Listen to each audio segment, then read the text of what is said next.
അങ്ങനെ രാവിലെ 4:30 ആയപ്പോഴാണ് കേട്ടോ അങ്ങാടിപ്പുറത്ത് എത്തിയപ്പോൾ അവിടെ ഒരാൾ അരമണിക്കൂറായി എന്നെ കാത്ത് നിൽക്കണുണ്ടായിരുന്നു. വേറെ ആരുമല്ല, എൻ്റെ അച്ഛനാണ് കേട്ടോ. അപ്പം അങ്ങനെ അച്ഛൻ്റെ പുറത്ത് കയറി നമ്മൾ 1 മാസത്തിന് ശേഷം വീട്ടിലെത്തി.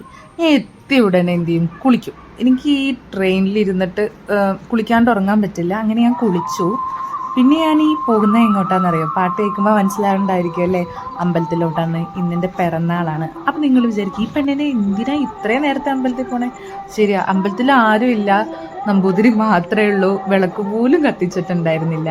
പക്ഷെ ഞാൻ കുളിച്ച് കിടന്നുറങ്ങി പിന്നെ അമ്പലത്തിൽ പോകണമെങ്കിൽ വീണ്ടും കുളിക്കണ്ടേ? ആ ഒരു മടി കാരണം ഞാൻ കുളിച്ചപ്പോൾ തന്നെ പാട്ട് കേട്ടപ്പോൾ അങ്ങ് പോയതാണ്. അവിടെ ഒരു ഈച്ചക്കുഞ്ഞു പോലും ഇല്ല. നമ്പൂതിരി എന്നെ കണ്ടപ്പോൾ ചോദിച്ചു എന്താ മോളേന്ന്. അപ്പം ഞാൻ പറഞ്ഞു തൊഴാൻ വന്നതാ. എന്നിട്ട് എനിക്ക് തൊഴാൻ വേണ്ടി മാത്രം അദ്ദേഹം ഒരു വിളക്ക് കത്തിച്ചു തന്നു. അങ്ങനെ അവസാനം ഭഗവാനെയൊക്കെ കണ്ട് സന്തോഷത്തിൽ ഞാൻ വന്ന് കിടന്നുറങ്ങി.